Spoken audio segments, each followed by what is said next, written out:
మీరు కూడా ఒక క్రికెట్ ఫ్యాన్ అయితే ఈ వీడియో మీకోసమే. ఎందుకంటే నేను ఇప్పటి వరకు క్రికెట్ హిస్టరీలో ఉన్న ఫాస్టెస్ట్ బౌలర్స్ ఎవరో చెప్తా. వాళ్ళ బౌలింగ్ స్పీడ్ ఎలా ఉంటదంటే భయ్యా ఇక జుప్ అండ్ రాకెట్ దోసపోయినట్టే ఉంటది. వాళ్ళు ఎవరో చెప్తా. అంతకంటే ముందు మీరు కూడా ఒక క్రికెట్ ఫ్యాన్ అయితే మన ఛానల్ ఇప్పుడే సబ్స్క్రైబ్ చేసుకుని వీడియో ఎండ్ వరకు చూడండి. ఇప్పుడు నెంబర్ 3rd ప్లేస్ నుంచి వద్దాం. నెంబర్ 3rd ప్లేస్ లో ఆస్ట్రేలియా బౌలర్ షాన్ టాట్. ఇతని బౌలింగ్ హైయెస్ట్ స్పీడ్ వచ్చేసరికి 161.1 km/h. ఇతని బౌలింగ్ స్పీడ్ ఎంత ఉంటదంటే ఒక్కోసారి అతనికి కూడా తెలియదు బాల్ ఎటుపోతుందని, అంత స్పీడ్ ఉంటది. నెంబర్ 2nd ప్లేస్ లో కూడా ఒక ఆస్ట్రేలియన్ బౌలర్ బ్రాట్లీ. ఇతని హైయెస్ట్ స్పీడ్ కూడా 161.1 km/h. షాన్ టాట్ ది అండ్ ఇతనిది సేమ్ స్పీడే, బట్ అయినా ఇతని బౌలింగ్ చాలా క్లీన్ గా పద్ధతిగా పర్ఫెక్ట్ గా ఉంటుంది. And finally number 1st place లో పాకిస్తాన్ బౌలర్ షోయబ్ అఖ్తర్. ఇతను అందరూ రావల్పిండి ఎక్స్ప్రెస్ అని కూడా పిలుస్తారు. ఇయర్ 2003 వరల్డ్ కప్ లో ఇంగ్లాండ్ బ్యాట్స్మెన్ నిక్ నైట్ కి షోయబ్ అఖ్తర్ క్రికెట్ హిస్టరీలో ఫాస్టెస్ట్ బాల్ వేసి రికార్డ్ క్రియేట్ చేశాడు. ఇతని bowling speed almost 161.3 km/h. And Shoaib Akhtar ఒక్కడే అఫీషియల్ గా 100 mph బ్యారియర్ బ్రేక్ చేసిన బౌలర్.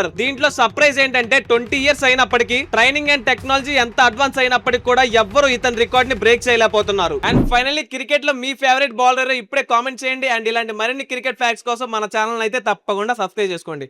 సబ్స్క్రైబ్ మాత్రం ముఖ్యం బిగులో, సబ్స్క్రైబ్ మాత్రం ముఖ్యం.